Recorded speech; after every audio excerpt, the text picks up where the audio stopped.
విద్యార్థులు కానీ యువతరం కానీ నన్ను మొదట అడిగే ప్రశ్న, మారుతున్న కాలానికి ఎదురవుతున్న నూతన సమస్యలకి అనుగుణంగా మేము ఏ విధంగా సిద్ధమవ్వాలి, మేము ఎలా మారాలి అని చాలామంది అడుగుతుంటారు నన్ను. ఇది మొదటి ప్రశ్న.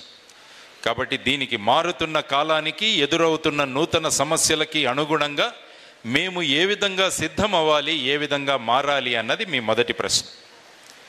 నేనేమంటానంటే, మనం సిద్ధమైనా అవ్వకపోయినా, మారినా మారకపోయినా మనలో వచ్చే భౌతిక మార్పులు అన్నవి జరుగుతూనే ఉంటాయి. మీ వయస్సు పెరుగుతుంటుంది, తర్వాత మీ శరీర కవళికల్లో మార్పులు వస్తుంటాయి, ఫిజికల్ చేంజెస్ అన్నవి జరిగిపోతూనే ఉంటాయి.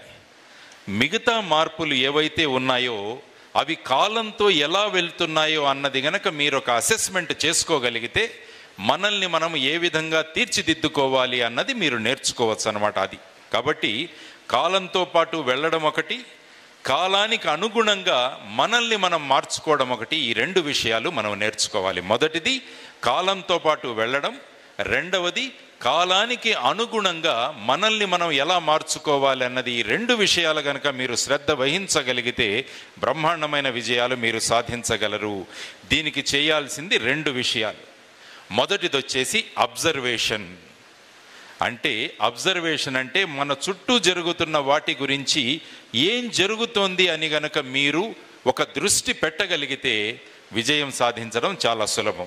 అందువల్ల కాలం ఏ విధంగా వెళుతుందో, మన అవసరాలేంటి, నేటి అవసరాలేంటి, రేపటి అవసరాలేంటి, రాబోయే రోజుల్లో అవసరాలేంటి, అవి కనుక్కొని మనం ఆ దిశగా మనల్ని మనుచుకోగలిగితే గొప్ప విజయాలు సాధించగలం.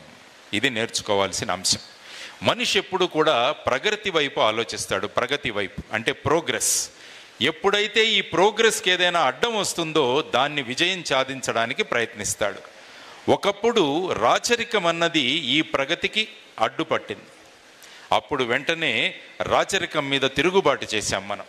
ఆ తర్వాత బ్రిటిష్ వాళ్ళు వచ్చారు, వాళ్ళు మన ప్రగతికి ఎక్కడో అడ్డకట్ట వేశారు. కాబట్టి స్వాతంత్ర సంగ్రామంతో మనం ఆ అడ్డుకట్టను కూడా తొలగించుకోగలిగాం. ఆ తరువాత పరిశ్రమలు కావాలి అనుకున్నాం. మనం అందరం కలిసి ఇండస్ట్రియల్ రెవల్యూషన్ తీసుకొచ్చాం మనం. అందువల్ల యువత ఎప్పుడూ కూడా అవసరాలను బట్టి మారుతున్న కాలానికి కావలసిన మార్పులను వాళ్ళు తీసుకొచ్చారు. అందువల్ల దీనికోసం మనం ఏం చేయాలంటే, మన చుట్టూ ఏం జరుగుతుంది అన్న దాని గురించి గనుక మీరు శ్రద్ధ వహించగలిగితే దానికి ఏం చెయ్యాలి అన్నది మనం ఊహించుకోవచ్చు. కాబట్టి the first quality what you should develop is observation. చుట్టూ జరుగుతున్న పరిస్థితుల మీద అబ్జర్వేషన్ మీరు చక్కగా చేసుకోగలిగితే ఖచ్చితంగా మీరు ముందుకు వెళ్ళగలరు. దీన్నే విజన్ అని కూడా అంటాం. విజన్.